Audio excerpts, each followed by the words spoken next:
Our story begins in Scotland, a land of rolling hills and brave warriors. It's the year 1314 and Scotland is at war with England. The English King Edward II wants to rule Scotland.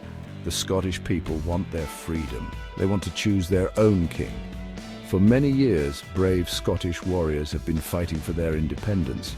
The English army is much larger than the Scottish army. The English knights wear heavy armor and fight on horseback. But the Scottish soldiers are determined to fight for their freedom. They have a secret weapon, their king, Robert the Bruce.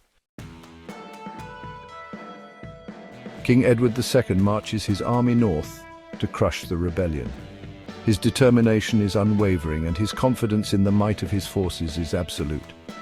The English king believes that his sheer numbers will be enough to overwhelm any resistance. The English army is huge, with thousands of soldiers. They march in unison, their armor glinting in the sunlight, creating an imposing sight.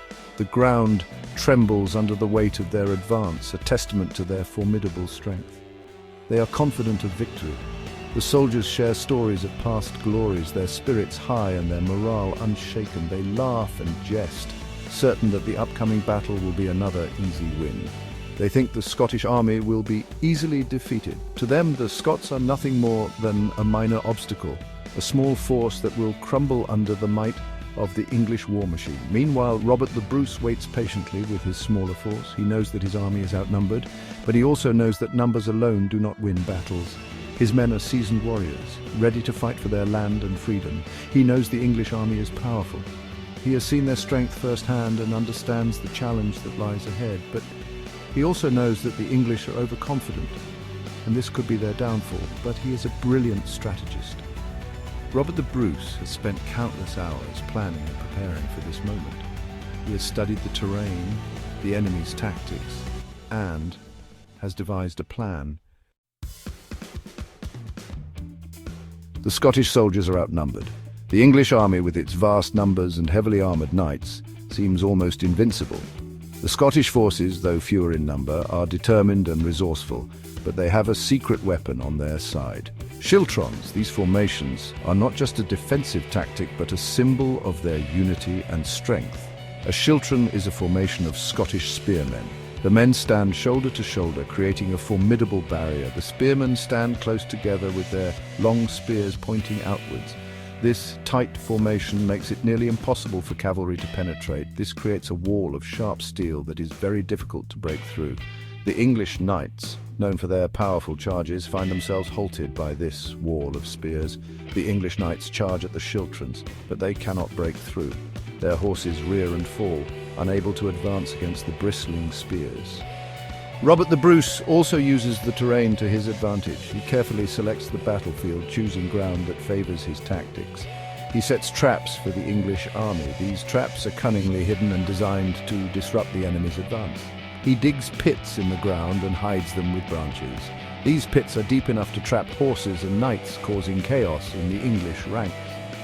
When the English knights charge across the field, they fall into the pits. The sudden falls break their momentum and create confusion. The Scottish army is also aided by the weather. Nature itself seems to be on their side. On the day of the battle, it rains heavily. The downpour turns the battlefield into a quagmire.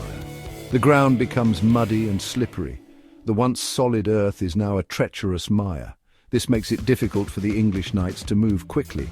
Their heavy armour and horses become a burden in the mud, slowing them down and making them easy targets for the nimble Scottish soldiers. Section 4. The Heroes of Bannockburn.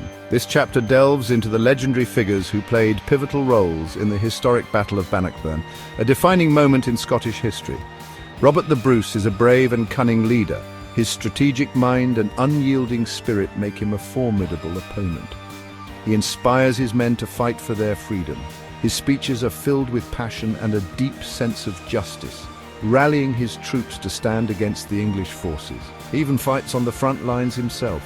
His presence in the thick of battle boosts the morale of his soldiers, showing them that their leader is willing to risk everything for their cause. Another hero of the battle is a fierce Scottish warrior named James Douglas. Known for his ferocity and tactical brilliance, Douglas is a key figure in the Scottish resistance.